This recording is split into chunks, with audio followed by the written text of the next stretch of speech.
Hello everyone, this is AndresRestart, and this time we are talking about the graphics for The Legend of Zelda Ocarina of Time remade for Nintendo Switch 2. They are going to be incredible. From what we've seen so far, it's already incredible.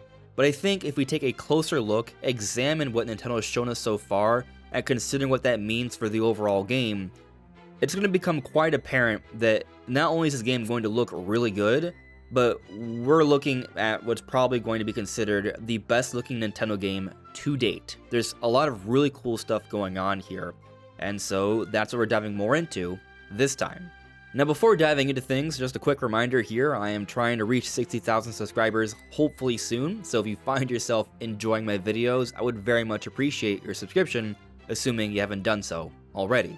So something interesting that I've noticed about a lot of Switch 2 titles from Nintendo so far is that most of them started off development for Nintendo Switch 1.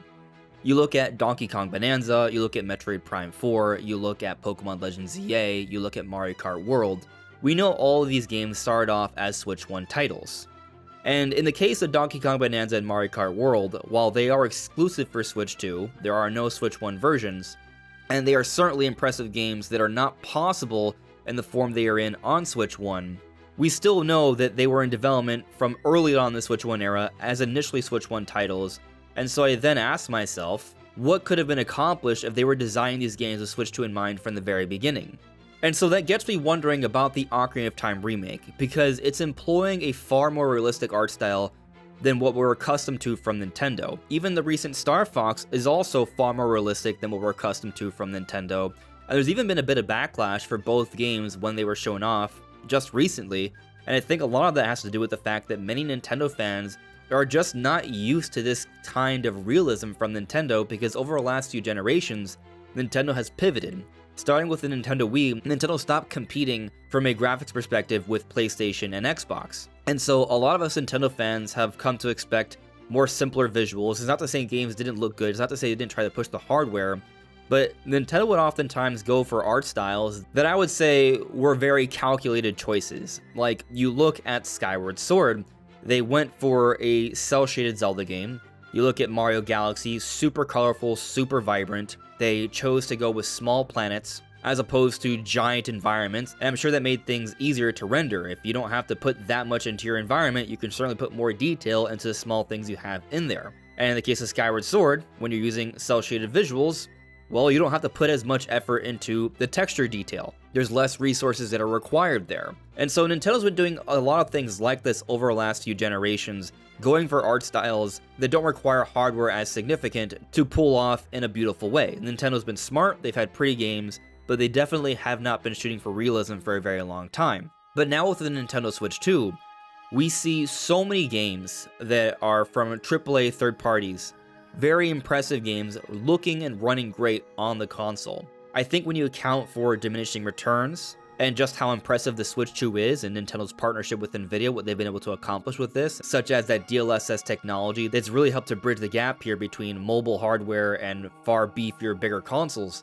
we're seeing a lot of really impressive games that are very realistic. And so we can see games like this, Resident Evil Requiem for example, or the Final Fantasy Remake trilogy. If these games look and run great on the Switch 2, then what could Nintendo do?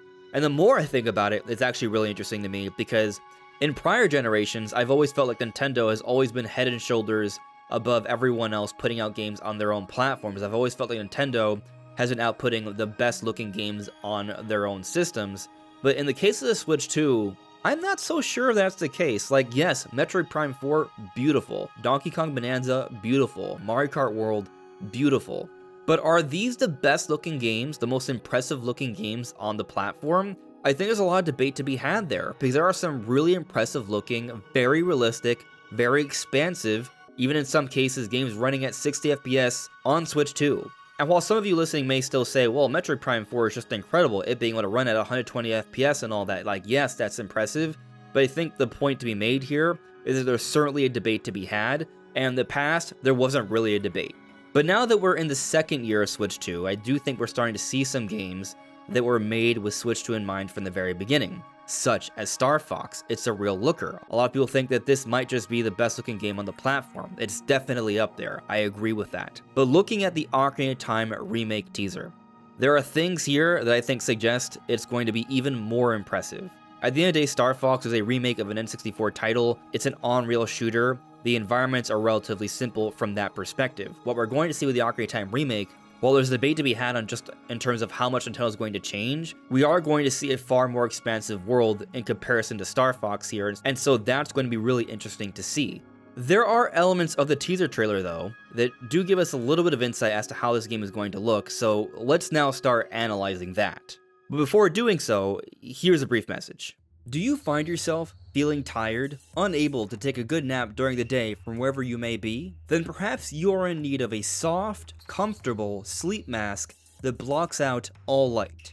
Fortunately, Meant to Sleep, the sponsor for today's video, has just that, a quality sleep mask.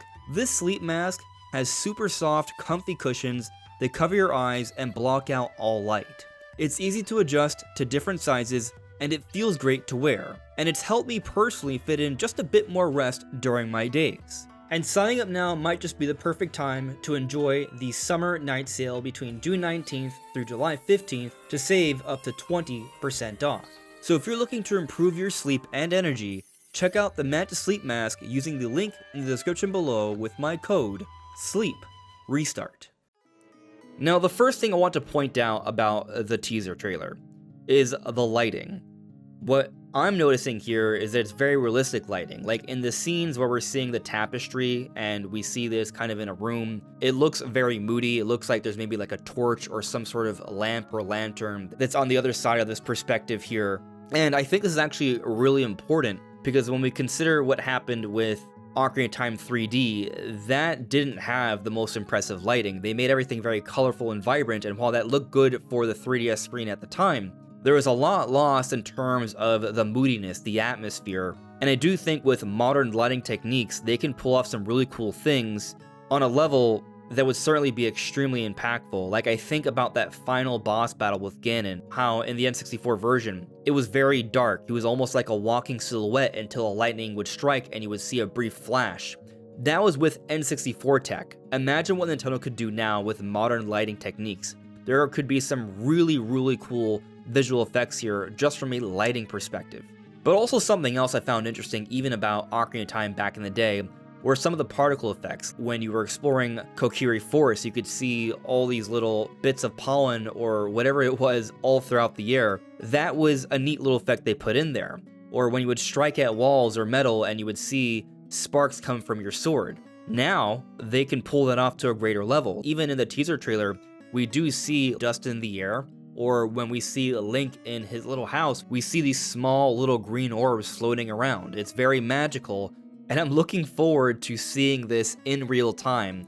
I imagine there will be points where we'll see a lot of these little green orbs and there'll be light emanating from it, bouncing off whatever's nearby. Something that comes to mind to me is Final Fantasy VII Remake. I remember when I saw this for the first time and I would see clouds strike at enemies and all the particles that would come off. There was definitely a significant leap there that made the game look really good.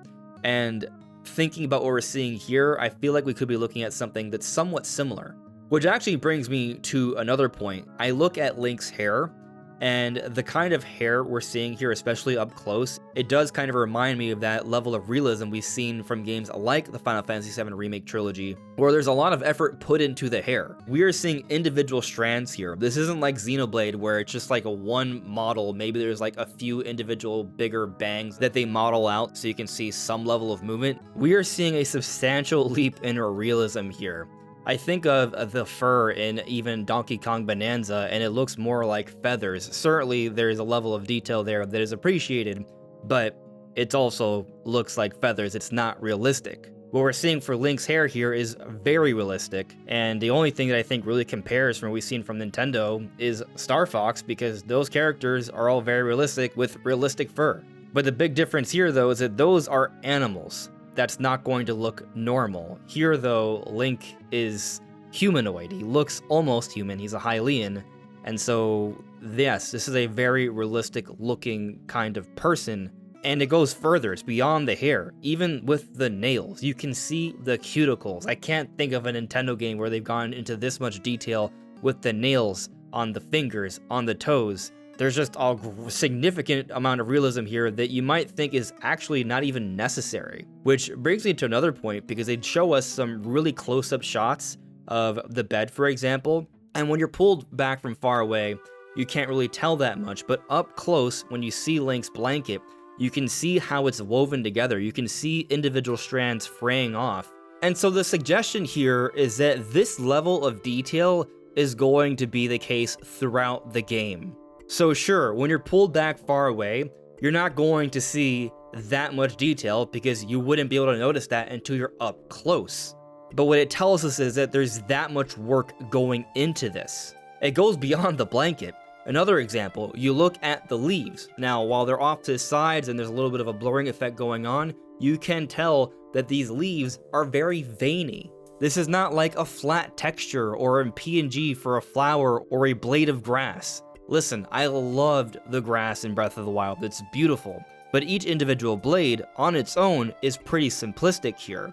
And considering how the entire introduction of Ocarina of Time is in this forest, I'm actually extremely curious how this is all going to be put together, how it's all going to look. Looking at these individual leaves, seeing the detail there, how veiny they are, how are the branches going to look, how is the air around you going to look? I mentioned the pollens and such that are all throughout, even in the original Ocarina of Time, and now with modern rendering effects in terms of what we could see with particles and lighting and shadow, we could be looking at something here that's just going to be, I'm just getting extremely excited just thinking about it. When you take a moment to consider how much time and effort, how much consideration they put into just this one small perspective of Link's room, there is a density to the environment, and everything has been carefully pieced together here. Another example of just how much more detailed this game is going to be, let's take a look at Link's clothes. Take a look at this shot of Link's hat. He's not wearing it, it's off to the side here, but this hat has a design, it has accessories. It's not something we've ever seen from prior hats of Link. And then we take a look at his clothes.